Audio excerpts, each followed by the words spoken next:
এটা লেখে কখন? বই লেখার সর্বশেষ ভুল হলে ধরে দিবেন, সংশোধন করে নিব, কারণ মানুষ মাত্র ভুল হতে পারে, এটাই স্বাভাবিক। কিন্তু আল্লাহ রাব্বুল আলামিন পবিত্র কালামের সূরা বাকারার প্রথমেই বলে দিলেন, যালিকাল কিতাব লা রাইবা ফি, ইহা এমন একটা কিতাব, এই কিতাবের মধ্যে কোন রকম সন্দেহ অথবা কোন রকম ভুল বলতে কিছু নাই। সুবহানাল্লাহ।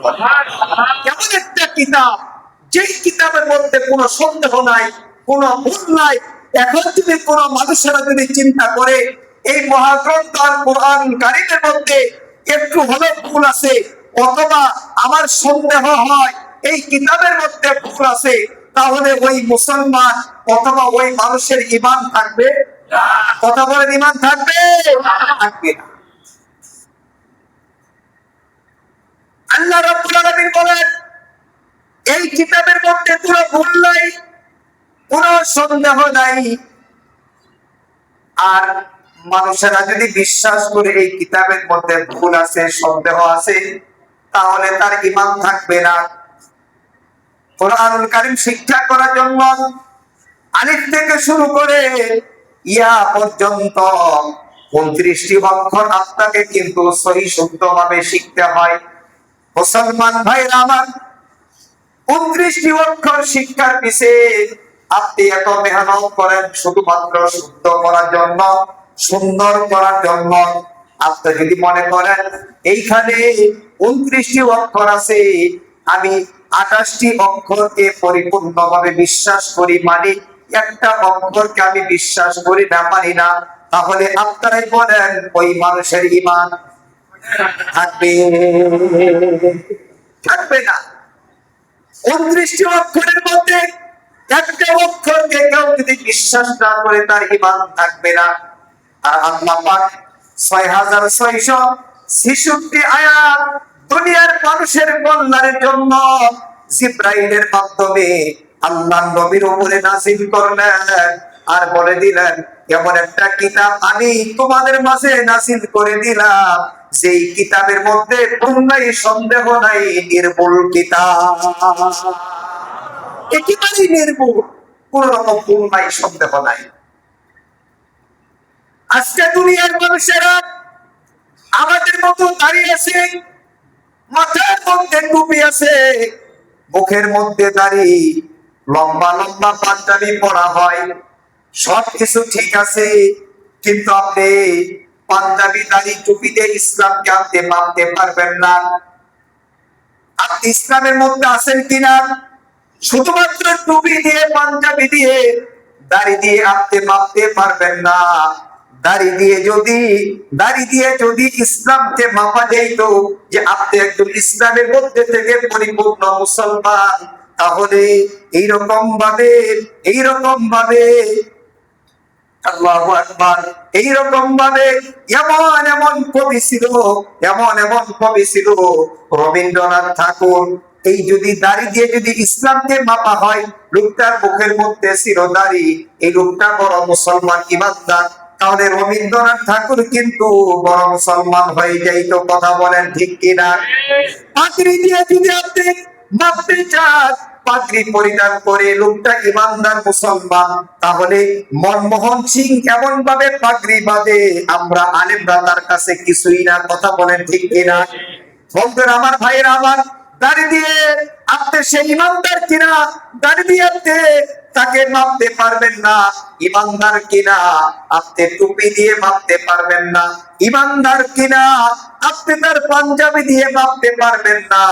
ইমানদার মাপতে হবে তাকে, যেই ব্যক্তি পরিপূর্ণভাবে আল্লাহর কোরআনুল কারীমকে বিশ্বাস করে মানে, আল্লাহ রাসূলের হাদিসগুলিকে পরিপূর্ণ বিশ্বাস করে মানে, আর মানার মাধ্যমে যখন তারা বাস্তবায়ন করে, তখনই আপনি প্রমাণ হয়ে যাবে লোকটা ইমানদার মুসলমান। কথা বলেন ঠিক কিনা? মুসলমান ভাইরা, আল্লাহর কোরআনুল কারীম শিক্ষা করার জন্য 29টি অক্ষর আপনি সহি শুদ্ধভাবে তেলাওয়াত করেন, আলিফ থেকে ইয়া পর্যন্ত আপনি পড়েন। এর মধ্যে একটা অক্ষরকে যদি আপনি অস্বীকার করেন, আপনার কিন্তু ঈমান থাকবে না মুসলমান। আর দেখেন আল্লাহ পাক মহাগ্রন্থ আল কুরআনুল কারীম পরিপূর্ণভাবে জাতির হেদায়েতের জন্য, মানুষের কল্যাণের জন্য আল্লাহ পাক নাযিল করে দিলেন। এখন যদি মনে করেন আল্লাহর ৬৬৬৬ আয়াত আমি মানতে পারি, তার মধ্যে একটা আয়াত আমি মানবো না, আপনারাই বলেন সে যদি মক্কা মদিনার ইমামও হয়ে যায় তার ইমান থাকবে? থাকবে না। একটা আয়াতকে কেউ যদি অস্বীকার করে তার ইমান বলতে আর কিছুই থাকবে না। আপনার মতো টুপি আছে, দাড়ি আছে, পাঞ্জাবি আছে, সবকিছু থাকার পরও তাদের ইমান নাই, কারণ আল্লাহর কুরআনুল কারীমকে পরিপূর্ণ এখনো তারা বিশ্বাস করতে পারে না। এমন একটা গোষ্ঠী এই দুনিয়ার মধ্যে আছে না নাই? এই গোষ্ঠীর নাম কি? কাদিয়ানী সম্প্রদায়। কাদিয়ানী সম্প্রদায়।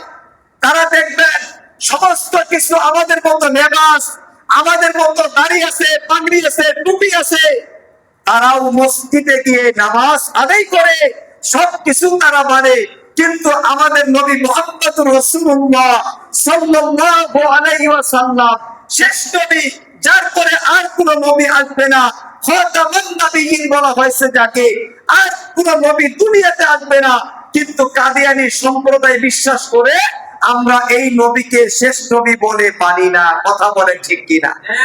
এই যে তারা বিশ্বাসটা করে, এখন এই বিশ্বাসটা করার মাধ্যমে আয়াতকে অস্বীকার করলো।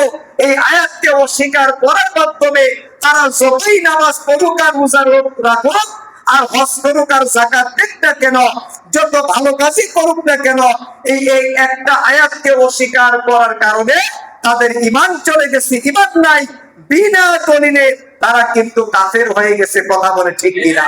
আজকে দেখবেন আমাদের মতোই তারা বেশ, আমাদের মতোই তাদের দাড়ি, আমাদের মতোই তাদের পাগড়ি, আমাদের মতো তারা মসজিদে গিয়ে নামাজ আদায় করে, সবকিছু তারা মানে, আল্লাহ নবীকে তারা শেষ নবী বলে মানে না।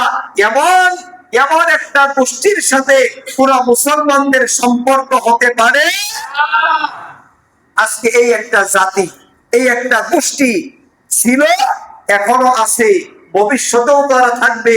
তবে আমাদের সতর্ক থাকতে হবে যে কোন রকম যেন, যদি আমরা বুঝতে পারি এই মুসলমান নামাজ পড়ে কিন্তু আসলে একটা দিনই বিশ্বাস করে না, আল্লাহ নবীকে শেষ নবী বলে মানে না, বিনা দলিলে লোকটা কাফের হয়ে গেছে, এই সমস্ত লোকদের সাথে কোন মুসলমানদের সম্পর্ক হতে পারে না।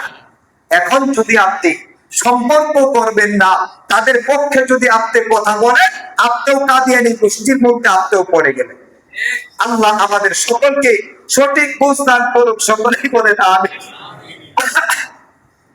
মুসলমান ভাইরা আমার, বলতেছিলেন আল্লাহ পবিত্র কালামের মধ্যে কি বলেছেন? যালিকাল কিতাব লা রাইবা ফিহি। এমন একটা কিতাব, যে কিতাবের মধ্যে কোনো অন্যায়, কোনো সন্দেহ নাই। এই কিতাবটা যদি তোমরা আঁকড়িয়ে ধরতে পারো, এই কিতাবের মধ্যে কি আছে এটা যদি তোমরা বোঝার মাধ্যমে, মানার মাধ্যমে বাস্তবায়ন করতে পারো, তবেই তোমরা কামিয়াব। এই কিতাব তোমাদের জন্য আল্লাহ পাক নাযিল করেছেন। আল্লাহ পাক বলে, আমি এই কুরআনুল কারীম নাযিল করলাম জাতির হেদায়েতের জন্য, এই কুরআনুল কারীম নাযিল করলাম মানুষের কল্যাণের জন্য। এই কিতাবকে যারা আঁকড়িয়ে ধরবে, দুনিয়াতেও তাদের কল্যাণ হবে, আখিরাতেও তাদের কল্যাণ হবে। আল্লাহ তাআলা আমাদের সকলকে এই কুরআনুল কারীম সঠিকভাবে যেন আমরা আঁকড়িয়ে ধরতে পারি, মানার মাধ্যমে বাস্তবায়ন করতে পারি, আল্লাহ আমাদের সকলকে তৌফিক দান করুন। সকলেই বলেন আমিন। মুসলমান ভাইরা আমার, বন্ধুরা আমার, যে জিনিসটা সতর্ক করলাম, কাদিয়ানী সম্প্রদায় আমাদের মধ্যেই কিন্তু ঘোরাফেরা করে, আমরা বুঝতে পারি না। আমাদের মধ্যে কাদিয়ানী সম্প্রদায় সম্পর্ক করে চলতেছে, আমরা কিন্তু বুঝতে পারি না। তবে আমাদের সব সময় সতর্ক থাকতে হবে। আমাদের ঈমানকে নষ্ট করার জন্য কাদিয়ানী সম্প্রদায় আপ্রাণ চেষ্টা করতেছে, শতভাগ তারা চেষ্টা করতেছে এই চেষ্টায় তাদেরকে সফল হতে দেওয়া যাবে না। এই জন্য মুসলমান ভাইদেরকে সর্ব অবস্থায় সবসময় সতর্ক থাকতে হবে। আল্লাহ পাক আমাদের সকলকে কাদিয়ানি গোষ্ঠীদেরকে সিনার মতো যোগ্যতা আল্লাহ সকলকে দান করুন। সকলেই বলেন আমিন। মুসলমান ভাইরা আমার, বন্ধুরা আমার, আমি যে আয়াতখানা তেলাওয়াত করেছি গত জুমাতে, এই আয়াত তেলাওয়াত করে কিছু আংশিক আলোচনা করেছিলাম পিতা মাতা সম্পর্কে আলোচনা। মুসলমান ভাইরা আমার, আল্লাহ পাক পবিত্র কালামের মধ্যে কি বলেন? গত জুমাতে বলেছিলাম ওয়াকাদা রাব্বুকা আল্লা তা'বুদু ইল্লা ইয়্যাহু ওয়া বিল ওয়ালিদাইনি ইহসানা। আল্লাহ পাক বলেন যে আমার গোলামি ছাড়া, আমার ইবাদত ছাড়া, আমার দাসত্ব ছাড়া আর কারো ইবাদত, আর কারো গোলামি, আর কারো দাসত্ব করা যাবে। সবাইকে বলতে হবে আল্লাহর ইবাদত ছাড়া, আল্লাহর দাসত্ব ছাড়া, আল্লাহর গোলামি ছাড়া অন্য কারো গোলামি, দাসত্ব, ইবাদত করা যাবে না। ইবাদতের ক্ষেত্রে একমাত্র উপযুক্ত যিনি মালিক, তার নাম কি? সবাই বলেন তার নাম কি? ইবাদতের জন্য একমাত্র মালিক হলো আল্লাহ। এতে কোনো সন্দেহ নাই। আমরা অনেক সময় দেখবেন ইবাদত করতে গিয়ে আমরা আল্লাহর সাথে মানুষদেরকে আমরা শরীক করে ফেলি। ইবাদত করতে গিয়ে আমরা শরীক করি আল্লাহর সাথে। আল্লাহ পাক শিরকের গুনাহ আল্লাহ তাআলা কখনো মাফ করবেন না।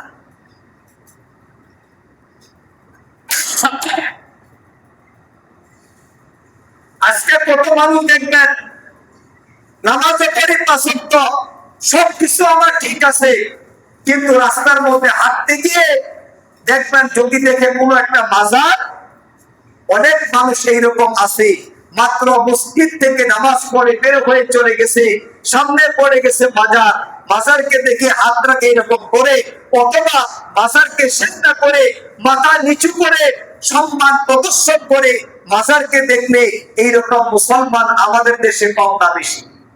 কথা বলেন, কম না বেশি? অভাব নাই। এই লোকটা দেখবেন হাজার হাজার টাকা বাজারের বাক্সে করতে দান করে, অথচ তার নিজের মা বাবা মশারির কারণে, মশারির অভাবে রাত্রিতে ঘুমাইতে পারে না, মশা মাকে বাবাকে কামড়ায়, মশারি কিনে দেওয়ার কোনো খবর নাই। এই লোকটা দিয়ে বাজারের মধ্যে দান করে এইরকম সন্তান দুনিয়াতে আসে না? নাই? অভাব নাই, অনেক আছে, অনেক। আপনি যতই নামাজ পড়েন, যতই রোজা করেন, যতই আপনি হজ করেন, যাকাত দেন, যতই আপনি ভালো ভালো কাজ করেন, যদি আপনার আল্লাহ আপনার প্রতি খুশি থাকবে কখন? মা বাবা আপনার প্রতি খুশি থাকবেন যখন। সুবহানাল্লাহ। মা বাবা যদি আপনার প্রতি খুশি থাকে, আল্লাহ আপনার প্রতি খুশি থাকবে। মা বাবা যদি আপনার প্রতি বেজার হয়ে যায়, খোদার কসম, আপনি যত কিছুই করেন না কেন, আল্লাহ আপনার প্রতি বেজার, কারণ আপনার মা এবং বাবা আপনার প্রতি বেজার। আজকে বুঝবেন না, আজকে মা আছে, বাবা আছে, আজকে বুঝবেন না। এমন একটা সময় আপনি আমার সামনে চলে আসবে, যে সময় আপনি আমার কাছ থেকে মা নামক নিয়ামত দুনিয়ার থেকে বিদায় নিয়ে চিরদিনের জন্য চলে যাবে। এখন বুঝবেন না, বুঝবেন কখন? যখন আপনি আমার কাছ থেকে নিয়ামত, বাবা নামক নিয়ামত এই দুনিয়ার মায়া ত্যাগ করে চিরদিনের জন্য অন্ধকার কবরে চলে যাবে, তখনই সন্তান আপনি বুঝবেন মা বাবা আমার জন্য দুনিয়াতে কেমন নিয়ামত ছিল। তখনই আপনি বুঝবেন, তখন বুঝলে আপনার কোনো ফায়দা হবে? বুঝতে হবে কখন? জীবিত থাকা অবস্থা। গত জুমাতে একটা কথা বলেছিলাম, সবকিছু হারাইলে সবকিছু পাবেন, কিন্তু নিজের আপন মা বাবাকে হারাইলে আর পাওয়া, কথা বলেন, আর পাওয়া যাবে না। যাকে হারাইলে সন্তানের কোনদিন পাবে না, যাদেরকে হারাইলে একবার হারাইলে আর পাওয়া যাবে না। আমরা আমরা তাদের সেবা যত্ন করতে পারি না, তাদের প্রতি হিসাব করতে পারি না। একবার হারাইলে যেই মা বাবাকে আর খুঁজে পাওয়া যাবে না, এই মার সেবা আমরা করতে পারি না। আরে পুরা কপাল মুসলমান, এমন একটা সময় চলে আসবে যেই সময় তুমিও বাবা হবা, তুমিও মহিলা, তুমিও মা হবা। শুনিয়া রাখো, যেই রকম তোমার বাবার সাথে মার সাথে তুমি আচরণ করেছ, তোমার সন্তান বড় হয়ে তুমি মা বাবার সাথে ওই রকম আচরণ করবে। কথা বলেন ঠিক কিনা? বন্ধুরা আমার, ভাইরা আমার, ভাইজিদ মুস্তাফি রহমাতুল্লাহ আলাইহি হজ করার জন্য গিয়েছিলেন। হজের সমস্ত কাজকর্মগুলো সমাধান করিয়া মাটির জমিনের মধ্যে দুইটা হাঁটু লাগাইয়া আল্লাহর কাছে হাত তুলে দোয়া করে, আল্লাহ, কত মানুষ তুমি দেখো, কত তোমার বান্দারা লক্ষ লক্ষ টাকা খরচ করে তোমাকে রাজি খুশি করার জন্য, আল্লাহ, হজ করার জন্য আসছে। আল্লাহ, আমি তাদের জন্য দোয়া করি, সকল হাজিদের হজকে আল্লাহ তুমি কবুল করে নাও। ভাইজিদ মুস্তাফি রহমাতুল্লাহ আলাইহি আল্লাহর কাছে দোয়া করতেছে, আল্লাহ, কত মানুষ লক্ষ লক্ষ টাকা খরচ করে হজ করার জন্য আসছে, আল্লাহ তুমি সকলের হজকে কবুল করো। আল্লাহ পাক সকলের হজকে কবুল করলেন আর জানাইয়া দিলেন, ও ভাইজিদ রে, সকলের হজ তুমি দোয়া করেছ, তোমার দোয়া তো কবুল না করে পারি না। কত বড় বুজুর্গ ছিল ভাইজিদ মুস্তাফি রহমাতুল্লাহ আলাইহি। এইবার বলতেছে, ভাইজিদ রে, তুমি দোয়া করেছ, এই দোয়া কবুল না করে পারি না, তবে সকলের হজ আমি কবুল করেছি, একজনের হজ আমি আল্লাহ কবুল করি নাই। আফসোস মুসলমান, এই একজনকে আমাদের মধ্যে এখনই বেরিয়ে আসবে। মুসলমান ভাইরা আমার, বন্ধুরা আমার, আল্লাহ পাক জানায়া দিলেন, ভাইজিদ, একজনের হজ আমি আল্লাহ কবুল করি নাই। ভাইজিদ বলে, আল্লাহ, লক্ষ লক্ষ মানুষেরা হজ করার জন্য আসছে, সকলের হজ তুমি কবুল করলা, একজনের হজ কেন তুমি কবুল করলা না, আমাকে একটু জানায়া দাও। ভাইজিদ মুস্তাফি রহমাতুল্লাহ আলাইহি শুনতে পেলেন কে যেন বলে, ও ভাইজিদ শোনো, ও ভাইজিদ শোনো, অমুক পাহাড়ের উপরে চলে যাও, এই পাহাড়ের উপরে হাত পা ছোট অবস্থায় একটা মানুষ পড়ে আছে, লোকটা আমার নাম জপতেছে, আমাকে ডাকতেছে বারবার। এই লোকটা বারবার, এই লোকটা একবার দুইবার না, অসংখ্য বলে তোমার হজ করেছে। আমি আল্লাহ সকলের হজকে কবুল করি, কিন্তু এই লোকটা নাম হলো তার মুহাম্মদ বিন হারুন। এই হারুনের হজকে আমি আল্লাহ আজ পর্যন্ত কবুল করি নাই। সকলের হজ কবুল করেছি, মুহাম্মদ বিন হারুন তার হজ আমি আল্লাহ এখনো পর্যন্ত কবুল করি নাই। ভাইজিদ মুস্তাফি রহমাতুল্লাহ আলাইহি এই কথা শোনার পরে মনটা তার খারাপ হয়ে গেল। আরে, লক্ষ লক্ষ মানুষের হজ কবুল করেছে, অথচ একটা মাত্র মানুষের হজ আল্লাহ কেনই বা কবুল করলেন না? এই লোকটাকে তো দেখার দরকার, তার সাথে সাক্ষাৎ করা দরকার। ঠিকানা তো আল্লাহ দিয়া দিলেন, অমুক পাহাড়ে চলে যাও, হাত পা খব অবস্থায় এই লোকটা পড়ে আছে, এই লোকটার কাছে তুমি চলে যাও, এই লোকটা হজ আমি আল্লাহ আজ পর্যন্ত কবুল করি নাই।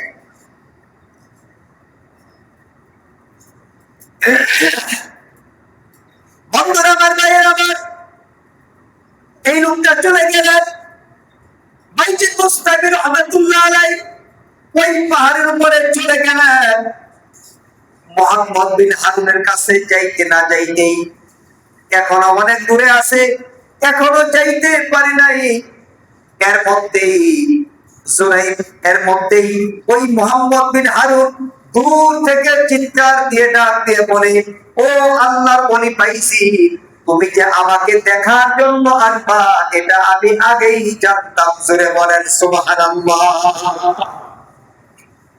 যেই লোকটার হজ আল্লাহ পাক কবুল করে নাই, যেই লোকটার হজ আল্লাহ কবুল করে না, এই লোকটা বলতেছে, ভাই রে, তুমি যে আমার কাছে আসবা আমাকে দেখার জন্য, এই খবরটা আমি আগেই পেয়ে গেছি রে। এবার বাইজিদ বুস্তামি রহমাতুল্লাহ আলাইহি মুহাম্মদ বিন হারুনের কাছে চলে গেলেন। যাওয়ার পরে বলতেছে, কি ব্যাপার, তোমার নাম কি মুহাম্মদ বিন হারুন? বলতেছে, হ্যাঁ। তাহলে আমার নাম কেমন করে জানলে? আমার সাথে তোমার তো কোনো সম্পর্ক নাই, তুমিও আমাকে চিনো না, আমিও তোমাকে চিনি না, তাহলে কেমন করে বুঝতে পারলা এত দূরে থেকে আমি ভাইজি তোমাকে দেখার জন্য আসবো? এটা তুমি কেমন করে বুঝতে পারলা বলো? এইবার এইবার বাইজিদ বুস্তামি রাহমাতুল্লাহ আলাইহি মুহাম্মদ বিন হারুনকে জিজ্ঞেস করে, কি ব্যাপার ভাই, আরেকটা প্রশ্ন তোমার কাছে, তোমার হজ আল্লাহ কেন কবুল করে না বলো? এত বছর ধরে হজ করো, অসংখ্য অগণিত বার হজ করেছো, সকলের হজ আল্লাহ কবুল করে, কিন্তু তোমার হজ আল্লাহ কেন কবুল করে না বলো? এইবার তখন মুহাম্মদ বিন হারুন দুইটা চোখের পানি ছেড়ে দিয়ে বলে, ও ভাইটি শোনো, আসলে আমার হজ যে আল্লাহ কবুল করে না, এই ঔষধ আমার দুনিয়াতে এখন তো আর নাই। আমার হজ কেন কবুল করে না? তুমি কি শুনতে চাও? আমার হজ যার জন্য কবুল হয় না, তিনি তো আজকে দুনিয়ার মধ্যে আর নাই। থাকলে হয়তো বা, থাকলে আমি ব্যবহার করতাম, থাকলে আমি তার কাছে মাপ চেয়ে আমি আমার হজটা আল্লাহর কাছে কবুল করিয়ে দিতাম, কিন্তু আজকে সেই ওষুধ তো দুনিয়ার মধ্যে আর নাই, সেই নিয়ামত আর দুনিয়ার মধ্যে নাই। এই বলে মুহাম্মদ বিন হারুন দুইটা চোখের পানি ছেড়ে দিয়ে বাইজিদ বুস্তামি রাহমাতুল্লাহ আলাইহিকে ডাক দিয়ে বলে, ওরে আল্লাহর ওলি বাইজিদ, শোনো, একদিন আমার স্ত্রী আর আমার মা রান্না করার কাছে ব্যস্ত ছিল, রান্নার কাছে ব্যস্ত ছিল।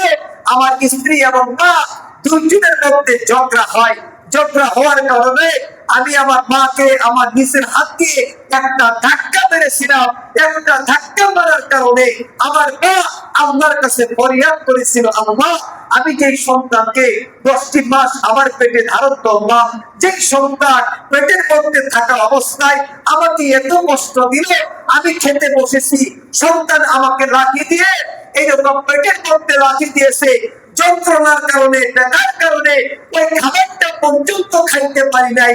এই সন্তানকে এইরকম 10টা মাস পেটে ধারণ করে অনেক কষ্ট স্বীকার করে সন্তান দুনিয়ার মধ্যে ভূমিষ্ঠ হলো, জন্মগ্রহণ করলো।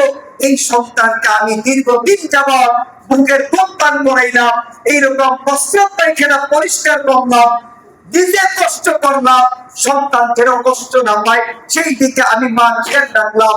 আজকে সেই সন্তান তার স্ত্রীর কথাই আমি মাকে বিনা কারণে একটা ধাক্কা মারছে, আল্লাহ, আমি তোমার কাছে বিচার দিয়ে দিলাম, এই বিচারটা তুমি আল্লাহ করে, এই বিচারটা তুমি করিও। এই যে মা আমার জন্য এই দোয়াটা আল্লাহর দরবারে যখনই করেছে, করতে দেরি হয়েছে, আল্লাহ এই দোয়াটা কবুল করতে দেরি করে নাই। তাহলে বোঝা গেল সন্তানের জন্য মায়ের দোয়া, বাবার দোয়া 100% কবুল, এতে কোনো সন্দেহ কোনো সন্দেহ নাই। আপনাকে বিশ্বাস দোয়া করবে, বড় বড় আলেম উলামা আপনার জন্য দোয়া করবে, এই দোয়াটা আপনার জন্য কবুল হতেও পারে, নাও হতে পারে, কিন্তু ভাইরা একটা জিনিস শুনে রাখবেন, আপনার মা, আপনার বাবা যদি আপনার জন্য মনে কষ্ট নিয়ে একটু যদি আপনার জন্য বদদোয়া আপনার কাছে করে, দোয়া করতে দেরি হবে, আল্লাহ সেই দোয়াটা কবুল করতে দেরি করবে না। এই জন্য মুসলমান ভাইরা, সন্তানের দোয়ায় আপনি বড় হতে পারবেন। বাইজিদ বুস্তামি রাহমাতুল্লাহ আলাইহি একমাত্র মায়ের দোয়ার বদৌলতে বাইজিদ বুস্তামি রাহমাতুল্লাহ আলাইহি এত বড় ওলি হয়ে গেছেন। সুবহানাল্লাহ। বাইজিদ বুস্তামি রাহমাতুল্লাহ আলাইহি তার বাবা দুনিয়া থেকে বিদায় নিয়ে চলে গেছে, এইরকম ভাবে ছোট্ট বাইজিদ তার ভাইয়ের মনে আশা হবে, আমি তো গরিব মানুষ, মানুষের বাড়িতে কাজকর্ম করে খাই, আমার এই সন্তানটা অন্যান্য ছেলেদের সাথে চলাফেরা করার পরে যদি আমার ছেলেটা নষ্ট হয়ে যায়, অন্যান্য ছেলেরা চলবে, তাদের সাথে চলাফেরা করলে আমার ছেলেটা নষ্ট হতে পারে, অন্য লাইনে যেতে পারে। এই জন্য তার মায়ের মনের মধ্যে বড় আশা, আমার সন্তান বাইজিদকে কিভাবে মানুষের মতো মানুষ করা যায়। আল্লাহু আকবার। দেখেন একটা মায়ের মনের মধ্যে সন্তানের জন্য কত চিন্তা, তার মায়ের মনের মধ্যে চিন্তা হবে আমার এই সন্তানকে কিভাবে বড় করা যায়, আমার এই সন্তানকে কিভাবে মানুষের মতো মানুষ করা যায়। এই জন্য মায়ের মধ্যে বড় চিন্তা। বাইজিদ মুস্তাকি রহমাতুল্লাহ আলাইহি বন্ধ হয়ে যাচ্ছে মুসলমান ভাইরা। বাইজিদ মুস্তাকি রহমাতুল্লাহ আলাইহি এইরকম ভাবে তার মা, তার মনের মধ্যে বড় আশা, আমার সন্তান যেন নষ্ট না হয়, আমার সন্তান যেন মানুষের মতো মানুষ হয়। এই চিন্তা বাইজিদ মুস্তাকি রহমাতুল্লাহ আলাইহি তার মায়ের মধ্যে এই চিন্তা করতে করতে একদিন একটা সন্তান পেয়ে গেল অমুক মাদ্রাসায় অথবা অমুক মাদ্রাসায় অমুক হুজুরের কাছে ভর্তি করে দিলে তার কাছে কোরআনুল কারীম শিখবে, তার কাছে দ্বীন শিখবে, ইসলাম শিখবে, তাহলে আমার সন্তানটা মানুষের মতো মানুষ হয়ে যাবে। এইবার ওই হুজুরের কাছে ওই মাদ্রাসায় সন্তান বাইজিদকে নিয়ে গেছে, নিয়ে গিয়ে বলতেছে, হুজুর আমার সন্তানকে আপনি মানুষের মতো মানুষ বানিয়ে দিবেন। আমার মনে বড় আশা, আমার সন্তানটা আলেম হবে, ইলম অর্জন করবে, আলেম হবে, এটা আমার মনের মধ্যে বড় আশা। এই কথা বলে হুজুরের কাছে সন্তানকে দিয়ে বলতেছে, হুজুর সর্বশেষ আরেকটা কথা আপনার প্রতি। বলতেছে, কি বলবেন, বলতে পারেন। বলতেছে, হুজুর আমার এই সন্তান আপনার মতো আলেম না হওয়া পর্যন্ত আমার এই সন্তানকে আপনি ছুটি দিবেন না। সুবহানাল্লাহ। কেমন ত্যাগ স্বীকার করেছে বাইজিদের মা। ছোট্ট বাচ্চা মাদ্রাসায় দিয়ে বলতেছে, আমার এই সন্তানকে ওই পর্যন্ত আপনি আমার বাড়িতে পাঠাবেন না, ছুটি দিবেন না, যে পর্যন্ত আপনি হুজুরের মতো এনে অর্জন করতে না পারে। আল্লাহু আকবার। এই হলো মা, সন্তানের কল্যাণ কামনা করে, সন্তানের ভালো চায়। এই সন্তান হয়ে তুমি তোমার মাকে, বাবাকে কষ্ট দিচ্ছ, খোদার কসম তুমি যত কিছুই করো না কেন, একটা ভালো কাজ আল্লাহ দরবারে কবুল হবে না, শুধুমাত্র মাকে কষ্ট দেওয়ার কারণে। মুসলমান ভাইয়েরা, বন্ধুরা আমার, এইবার বাইজিদ মুস্তাকি রহমাতুল্লাহ আলাইহি মাদ্রাসায় যাওয়ার পরে এইরকম ভাবে হুজুরেরা শিক্ষা দিতে শুরু করলেন। এইভাবে সপ্তাহে বাদ যায়। কিছুদিন যাওয়ার পরে ছোট্ট বাচ্চা তার মনে পড়ে গেল, মাকে দেখতে মনে চায়। ছোট্ট বাচ্চা এরকম মাকে দেখলে তার মনটা শান্তি হয়, মনটা বড় খুশিতে ভরে যায়। মাকে না পেয়ে বাবা তো দুনিয়াতে নাই, মাকেও দেখতে পারে না, সন্তানের মনের মধ্যে কষ্ট। হুজুরকে দিয়ে বলে, হুজুর আমার মনে চাই আমি আমার মাকে দুইটা চোখ দিয়ে আমি আমার মাকে একটু দেখতে চাই, হুজুর যদি একটু ছুটি দিতেন আমি আমার মাকে দেখে আসতাম। যেমন মা তেমন সন্তান, সন্তানের প্রতি মায়ের কত ভালোবাসা, আর মার প্রতি সন্তানের কেমন ভালোবাসা দেখেন। বাইজিদ মুস্তাকি রহমাতুল্লাহ আলাইহি মাকে দেখার জন্য বেকুল হয়ে গেছে।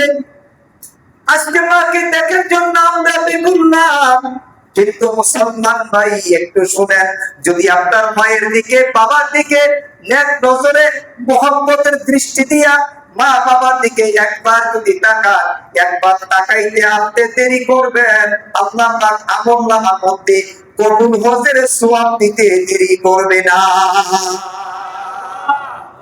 যার দিকে তাকাইলে কবুল হজের সওয়াব পাওয়া যায়, তার দিকে আমরা তাকাই না। ও যুবক, এখন বুঝবা না, বুঝবা কখন? মা বাবা হারাবা যখন বুঝবা তখন, তখন বুঝে তোমার কিন্তু কোনো ফায়দা হবে না রে মুসলমান। এইবার বাইজিদ মুস্তাকি রহমাতুল্লাহ আলাইহি বলার পরে হুজুর বলে, না রে বাইজিদ, তোমার মা কি বলে গেছে তুমি কি শোনো নাই? বলে, হ্যাঁ আমার মা আবেগের বশবর্তী হয়ে এই কথা বলে গেছে, যদি আপনি হুজুর একটু ছুটি দেন আমি দেরি করবো না। আমার মনটা চাই আমি আমার মায়ের চেহারা দিকে একবার নেক নজরে তাকাই। এইবার হুজুর বলে, ছুটি তো দেওয়া যাবে না, এখন কিভাবে মানাইবে? হুজুর বললেন ঠিক আছে, লম্বা একটা পড়া দিয়া দিলেন। এই পড়া তুমি যদি তেলাওয়াত করতে পারো, এই পড়া যদি শিখতে পারো, তাহলে আমি তোমাকে ছুটি দিব। লম্বা একটা পড়া দিয়া দিলেন, যাতে করে 2-1 বছর চলে যায়।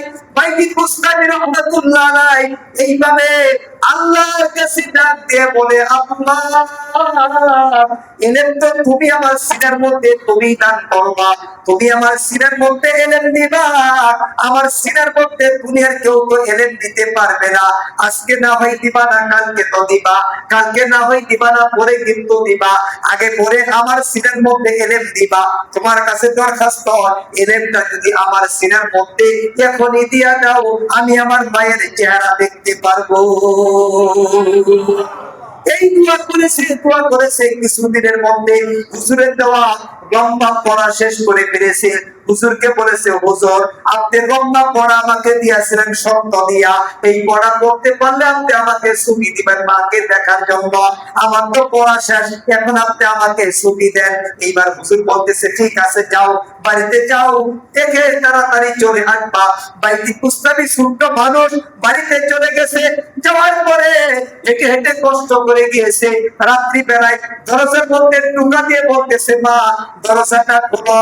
আপনারাই বলেন, সন্তানের কণ্ঠের আওয়াজ যদি মা শুনে, মা কি সন্তানকে চিনে কিনা? এইবার সন্তান বলতেছে, মা, দরজাটা খুলো, আমি বাইজিদ আসছি। ভিতর থেকে মা কেমন ত্যাগ স্বীকার করেছে দেখেন। যেমন মা তেমন সন্তান, যেমন সন্তান তেমন মা। মা বলতেছে, ও বাবা, তোমার কণ্ঠটা আমার বাইজিদের মতো হইতে পারে, কিন্তু তুমি কিন্তু আমার বাইজিদ না। আমার বাইজিদ তো এলেন অর্জন করার পরেই তো আমার কাছে আসবে। তার আগে আমার কাছে আমার সন্তান বাইজিদ আসতে পারে না। আল্লাহু আকবার। এই কথা বলার পরে দীর্ঘ সময় অপেক্ষা করলেন, ডাকাডাকি করলেন, দরজা খুললেন না। সন্তান মনের মধ্যে কষ্ট নিয়ে মাদ্রাসায় চলে গেলেন। মাদ্রাসায় যাওয়ার পরে এলেম শিক্ষা অর্জন করার পরে যখন আলেম হয়ে গেলেন, তখন লম্বা সময় চলে গেছে। এই লম্বা সময়ের মধ্যে বাইজিদের মা অসুস্থ অবস্থায় বিছানার মধ্যে পড়ে আছে, মারা যায় নাই। ওই বাইজিদ আলেম হওয়ার পরে বাড়িতে যাওয়ার পরে তখন তার মায়ের দিকে তাকায় দেখে মা অসুস্থ বিছানার মধ্যে শুয়ে আছে। সন্তানকে দেখিয়া এইবার মা বলে, বাবারে, আজকে আমার সিদ্ধান্ত, আজকে আমার নিয়ন্ত্রণ করা হয়েছে। বাবা, আমি বলেছিলাম আমার সন্তান বাইজিদ এলেম শিক্ষা করার পরে আমার বাড়িতে আসবে, তার আগে আসবে না। আজকে প্রমাণ হয়ে গেল, তুমি এলেম শিক্ষা করে আমার কাছে আসছো, তুমি হলা আমার বাইজিদ কলিজার টুকরা সন্তান। জোরে বলেন সুবহানাল্লাহ। এই জন্য আলোচনা বাইজিদ বুস্তামি রহমাতুল্লাহ আলাইহি মূলত মায়ের দুয়ার বদলতে এত বড় ওলি হয়ে গেছে। ওই রকম ভাবে আমরাও হতে পারবো মা বাবার দুয়ার বদলতে।